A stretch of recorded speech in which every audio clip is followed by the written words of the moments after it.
I'd like to welcome Derek Penslar, who is a professor of Israel Studies at Oxford University and also a professor of Jewish history at the University of Toronto. Welcome to Knowledge at Wharton. Thank you. Thank you for joining us today.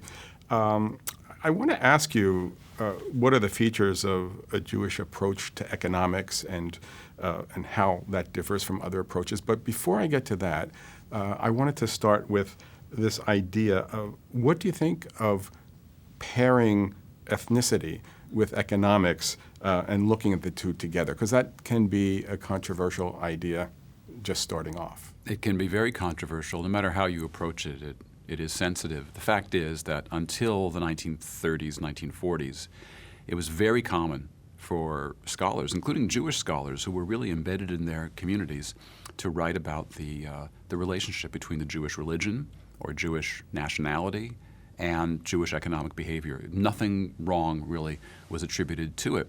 Anti-Semites were making outrageous comments about Jewish economic behavior or domination, but Jews considered it a completely acceptable thing to do.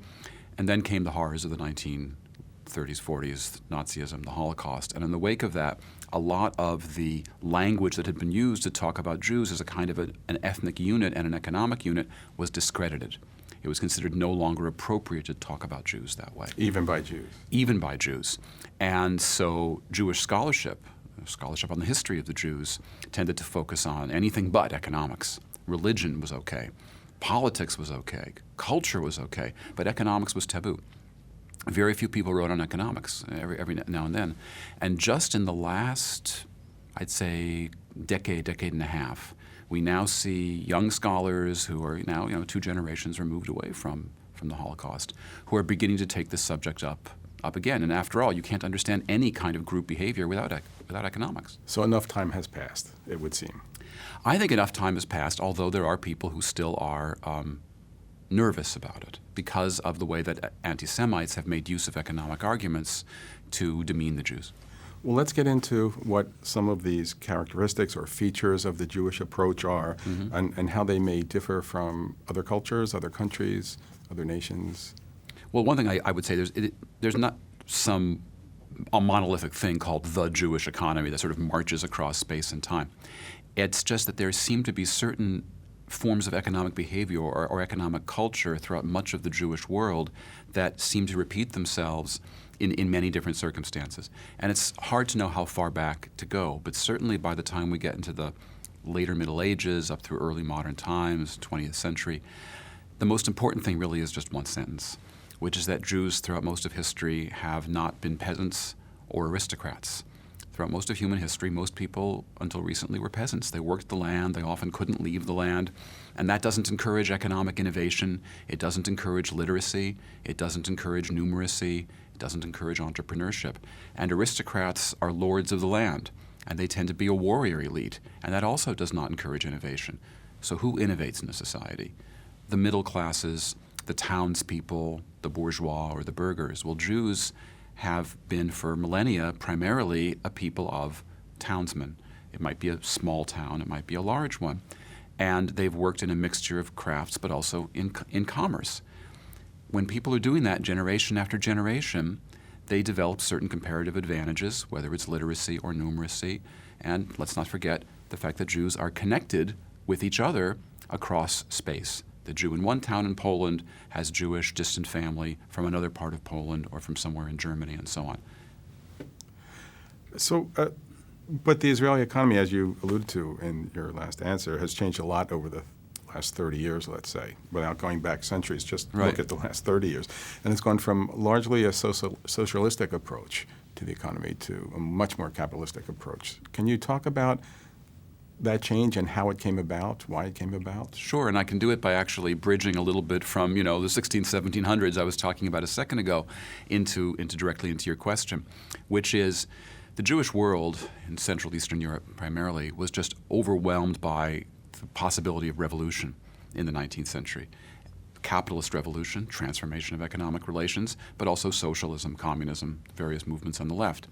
And national movements, Zionism is after all a classic form of Jewish nationalism, were caught up with this idea of a revolutionary change in the Jewish people.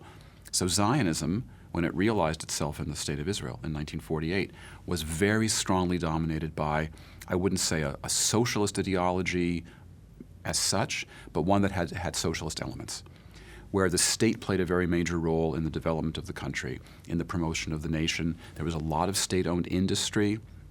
There were severe limits on wages. So, for example, wage differentials between workers and, let's say, physicians or professors in the early State of Israel were quite minimal. So there was this kind of egalitarian ethos, not socialism per se, but kind of social democracy. And that was one kind of Jewish, I would say, economy, in that it was influenced by the very strong role Jews had played in the revolutionary movements in the early 20th century. But that was Israel of one era, 1950s, 60s. It already begins to loosen up in the 70s and the 80s. Israel becomes an industrial powerhouse, manufacturing textiles, medical technology. It's no longer making money selling oranges and grapefruit alone. There's a lot more to the Israeli economy. And then comes the great privatization wave that begins in the 1980s and has really continued to our own day. State-owned industries are sold off, and there's a kind of neoliberal economy where now Israel is one of the world centers, really, for investment from abroad and of economic innovation. It's seen as a world center for high-tech innovation in particular, but all kinds of innovation. Right. And I'm wondering to what extent the military in Israel has played a role in that development of high-tech. How closely related are those two?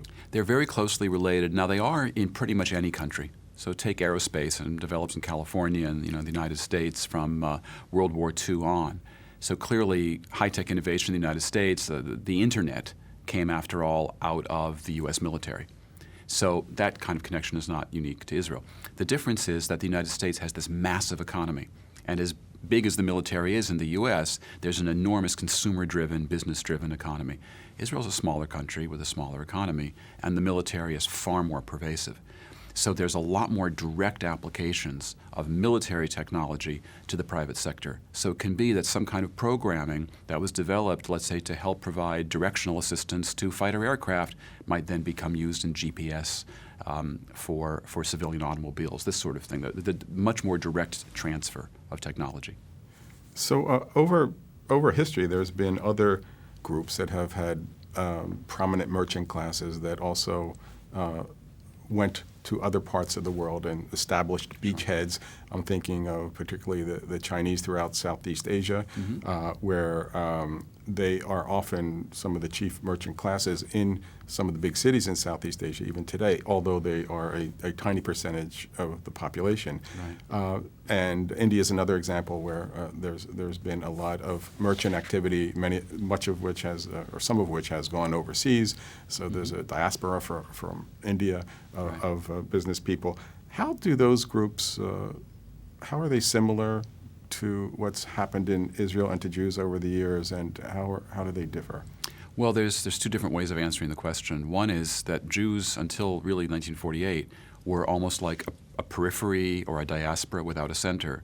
That is, spiritually, they had this notion of the land of Israel as their center, but that wasn't really their physical demographic home. So they were like a donut, as it were, but there's no center in the donut.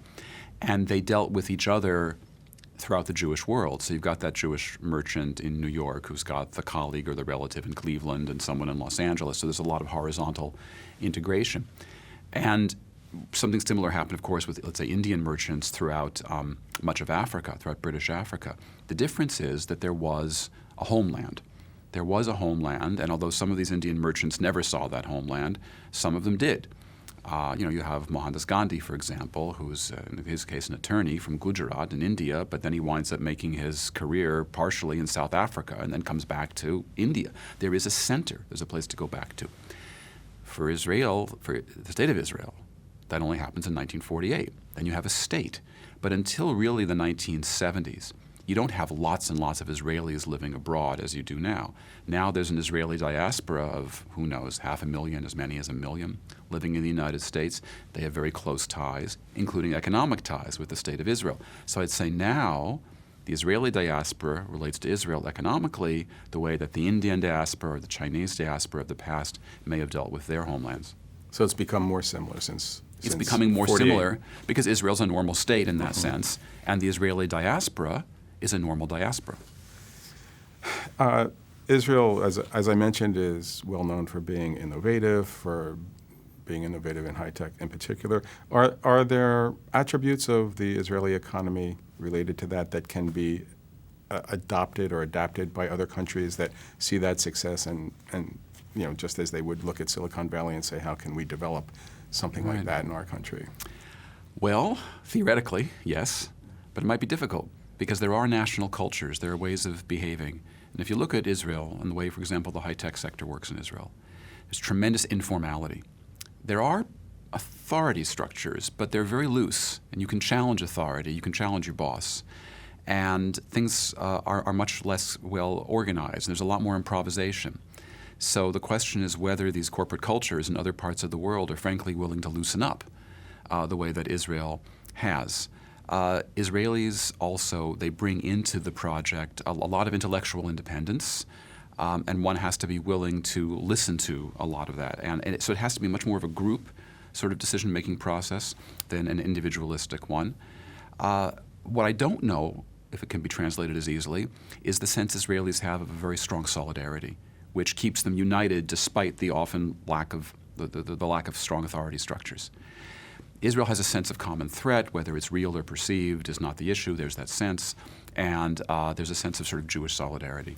Whether one can replicate that in other parts of the world, I'm not sure, but the actual chain of command, the way decisions are taken on a daily basis, the way brainstorming takes place, yes, of course, one could try to replicate that.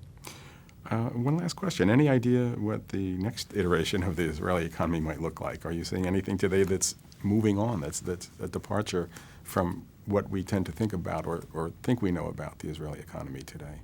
Well, one thing's for sure.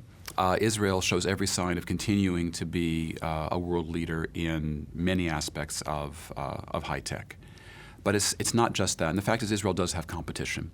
And it's not just the United States and Canada. There's the European Union. And I mean, Israel is not alone in this. And there is a concern in Israel that inadequate government funding, if the startup funding, for example, the investment funding that comes from venture capitalists all over the world, if this were to dry up, then the Israeli startup economy would dry up. So Israel in some ways is very vulnerable. What I think might begin to happen is that Israel will become not only a leader in the development of new technologies, but the adaptation of existing ones. For example, desalination, which 30 years ago was considered outrageously expensive and simply impracticable. But Israel is now adopting desalination that I think is providing up to 70% of the country's drinking water. The country will actually have a water surplus in a few years. This would have been absolutely unheard of. They're using technology which is in part homegrown. A lot of it's come from elsewhere. So Israel's innovation isn't simply that they're developing things at home. It's also what they make use of comes from the outside. So a second last question, which is, what haven't I asked you that would be interesting for viewers to understand about the Israeli economy? I think what would be really interesting to understand, I guess, two things. One is similarities and differences between the Israeli economy and its Jewishness, however we can define that, and American Jews, because American Jews, by and large, is a very successful ethnic religious minority, but it does not display as an aggregate, it seems, the same kind of thirst for innovation that one finds in the state of Israel. American Jews are, by and large, a comfortable and successful minority, and if anything, the innovative aspects of that community are being bled away by success. 50, 60 years ago, American Jews, the first generations to go to university, they worked very hard, they had to be innovative to make it in the world. Whereas now they're more comfortable and they can trod in well-established paths in business, in the professions. Whereas in Israel, there still is this kind of thirst to succeed. And the other thing I would sort of want to mention, gets back to where we started, is it even appropriate to ask these questions about the Jewishness of an Israeli economy? So I would just say that in other parts of the world, in China and in India, there's much less embarrassment about talking about the relationship between culture and economics. Scholars of Indian studies simply do this all the time. What they're careful about, and I would finish with this, there's a difference between saying that there can be a cultural influence behind economic behavior and some sort of determinant, that people, because they belong to a certain ethnic community or identify with it, that they are automatically blessed or cursed or predetermined to succeed or to fail economically. There's enormous parameters, enormous spectrum of possibilities. This is not an issue of race. This is not an issue of genetics. This is an issue of culture. Culture is fluid and organic, and all we're talking about is a field of possibilities, which in the case of Israel, they've managed to realize. Thanks very much for joining us. You're welcome.